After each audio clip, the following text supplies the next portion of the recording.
Ibu bapak, saudari dan saudara yang terkasih di dalam Tuhan Yesus Kristus, kembali kita berjumpa di dalam renungan mingguan hari Jumat tanggal 7 Juni 2024. Saat ini bersama saya Pendeta Aditulus Arianto, kita akan merenungkan sebuah tema yaitu kehidupan yang indah. Sebelum bersama kita merenungkannya, mari kita berdoa memohon pimpinan dari Tuhan. Mari bersama kita berdoa. Hanya kepadamu ya Allah kami menyatakan syukur kami, hanya kepadamu kami menyatakan setiap terima kasih kami oleh karena berbagai berkat yang kami terima. Dan saat ini kami juga bersyukur ketika Tuhan berkenan untuk menyatakan firman-Mu kepada kami. Di dalam firman yang akan kami renungkan bersama, kiranya Engkau sendiri yang menuntun dan memampukan kami, supaya kehidupan kami bisa berjalan seturut dengan kehendak-Mu. Kami mohon kiranya Roh-Mu yang kudus hadir bagi setiap kami dan memampukan kami. Di dalam nama Tuhan kami Yesus Kristus, kami naikkan doa kami. Amin. Sabda Tuhan yang akan kita renungkan bersama pada saat ini tertulis di dalam surat 2 Korintus pasal 5, 2 Korintus 5 ayat 1 sampai dengan ayat yang kelima. 2 Korintus 5 ayat 1 sampai dengan ayat 5 yang demikian sabda Tuhan bagi kita. Karena kami tahu bahwa jika kemah tempat kediaman kita di bumi ini dibongkar, Allah telah menyediakan suatu tempat kediaman di surga bagi kita, suatu tempat kediaman yang kekal yang tidak dibuat oleh tangan manusia. Selama kita di dalam kemah ini, kita mengeluh karena kita rindu mengenakan tempat kediaman surgawi di atas tempat kediaman kita yang sekarang ini. Sebab dengan demikian kita berpakaian dan tidak terdapat telanjang. Sebab selama masih diam di dalam kemah ini, kita mengeluh oleh beratnya tekanan karena kita mau mengenakan pakaian yang baru itu tanpa meninggalkan yang lama, supaya yang fana itu ditelan oleh hidup. Tetapi Allah lah yang justru mempersiapkan kita untuk hal itu dan yang mengaruniakan Roh kepada kita sebagai jaminan segala sesuatu yang telah disediakan bagi kita. Demikianlah bacaan sabda Tuhan, yang berbahagia ialah mereka yang mendengarkan dan memeliharanya. Haleluya. Siapa sih yang tidak merindukan kehidupan yang indah? Kehidupan yang menyenangkan, kehidupan yang penuh dengan kesukacitaan, penuh kedamaian, ketentraman yang abadi. Kehidupan seperti itu pasti kehidupan yang senantiasa kita nantikan atau kita dambakan. Nah, ibu bapak dan saudara-saudari yang terkasih dalam Tuhan, dalam 2 Korintus pasal 5 ayat 1 sampai 5 ini, Paulus menyatakan firman Tuhan kepada jemaat di Korintus tentang janji Allah untuk menyediakan satu tempat kediaman yang kekal, kediaman yang bukan sementara, kediaman yang penuh dengan keindahan, kediaman yang penuh dengan ketentraman, yaitu kediaman di surga sebagai bentuk karunia Allah, cinta kasih Allah kepada setiap kita yang percaya. Tentu janji itu menjadi sesuatu yang kita inginkan, kita dambakan dan kita idamkan. Dan Paulus juga memberikan janji di sana oleh Allah. Allah menjanjikan bahwa kita nantinya akan menikmati hal itu. Sehingga kediaman yang indah di surga itu sesuatu yang akan kita nikmati nantinya di dalam suatu keyakinan dan iman kita. Tapi pertanyaannya adalah, lalu kediaman kita sementara di bumi ini, apakah kemudian menjadi tidak penting? Ibu bapak dan saudara-saudari yang terkasih dalam Tuhan, Paulus menggambarkan kehidupan kita di bumi ini seperti kehidupan di kemah. Kemah itu sesuatu yang sifatnya sementara, bisa dipindah dengan gampang dibongkar, sehingga dan dibangun lagi pun juga gampang. Sehingga dikatakan bahwa ini adalah kemah yang sementara atau kehidupan yang sementara. Tetapi dalam artian ini bukan berarti bahwa kemah atau tempat kediaman itu menjadi tidak penting dan tidak berarti. Pada waktu dulu, zaman ketika bangsa Israel sedang melakukan perjalanan di gurun, kemah menjadi sesuatu yang sangat penting. Karena di kemah itulah bangsa Israel tinggal diam.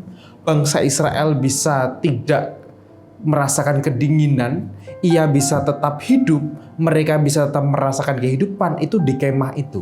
Artinya meskipun kemah itu sementara, tetapi kemah itu juga memiliki makna yang besar di dalam hidupnya. Meskipun seperti yang Paulus katakan, kemah nantinya yang rumah atau kemah yang abadi itu dijanjikan oleh Allah di sorga. Tetapi kemah di bumi menjadi penting. Oleh karena itu bukan berarti bahwa ketika kita sudah akan mendapatkan tempat kediaman yang begitu indah di sorga, bumi menjadi sesuatu yang tidak penting. Kita sekarang tinggal di sini, kita sekarang hidup di sini, maka di mana kemah kita berada saat ini, kita pun juga harus menunjukkan keindahan kita di sana. Kita juga harus membangun kehidupan yang indah di sana. Kalau di sorga kita menginginkan keindahan dan ketentraman di sana, di sini pun kita juga ciptakan keindahan ketentraman itu. Meskipun sementara, tetapi ini menjadi tempat yang penting bagi kita untuk menghayati kehidupan kita. Sehingga ketika kita menikmati kehidupan nanti di sorga dalam keindahan itu, kita juga sudah mengupayakan yang terbaik untuk kemah kita di dunia ini.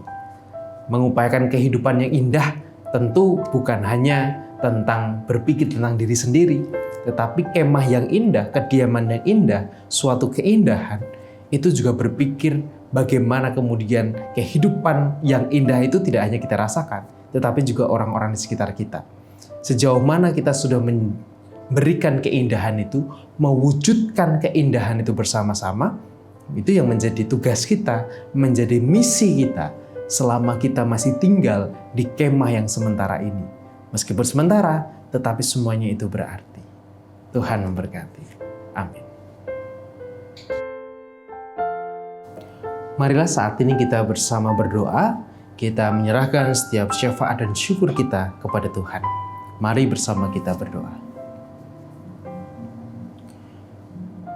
Kami bersyukur Tuhan, Engkau telah menyediakan tempat yang begitu indah untuk kami.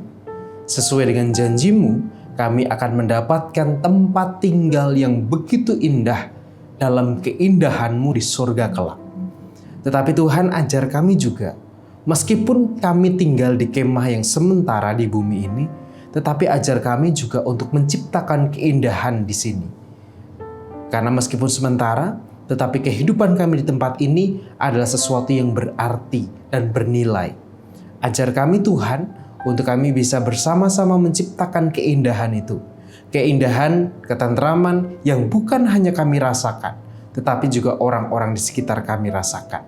Sehingga kami semuanya bisa merasakan keindahan dalam keutuhan meskipun di tempat atau di kemah kami yang sementara ini. Tolonglah kami Tuhan, tuntunlah kami supaya kami bisa mengupayakan keindahan itu saat ini. Bapa di dalam surga, kami saat ini juga berdoa bagi saudara-saudara kami yang sedang punya pergumulan tentang kesembuhan, tentang sakit yang sedang mereka alami. Kami berdoa Tuhan untuk Bapak dan Ibu Priyono, Ibu Ami Birowo, anak Amoresia, Ibu Sri Utami Suprapto, Ibu Margono, Ibu Yos Joni Suminario, Bapak Ngatimin, Bapak Jayo Muntati, Bapak Saharun, Bapak Warsito Utomo, Ibu Endang Joko Triyono, Ibu Maria Kasman Simanjuntak, Bapak Edwin Krusma Yulianto, Ibu Sumarni Etiono, anak Nasya Alana Putri, dan juga saudara-saudara kami yang lain.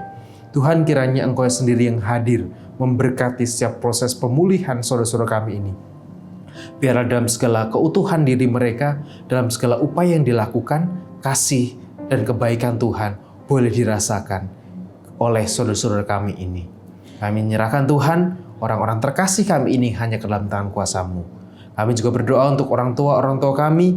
Kami berdoa untuk Ibu Sarno, Ibu Tugira Sariman, Ibu Rusmiati Suhardi, Ibu Murjangkung, Ibu Hidang Karno, Bapak Budiantono, Ibu Kun Mariaten Subarti, Bapak Sadal Paulus, Bapak Christian Dauriwu, Bapak Elias Sariman, Bapak dan Ibu Sunarto Saputro, Ibu Sardi Budi Santoso, Ibu Mardi Utomo, Ibu Yatmiartini Rosti, Bapak Suprapto, Ibu Sri Suarsi Rahayu, dan juga setiap orang tua kami yang lain dimanapun mereka berada.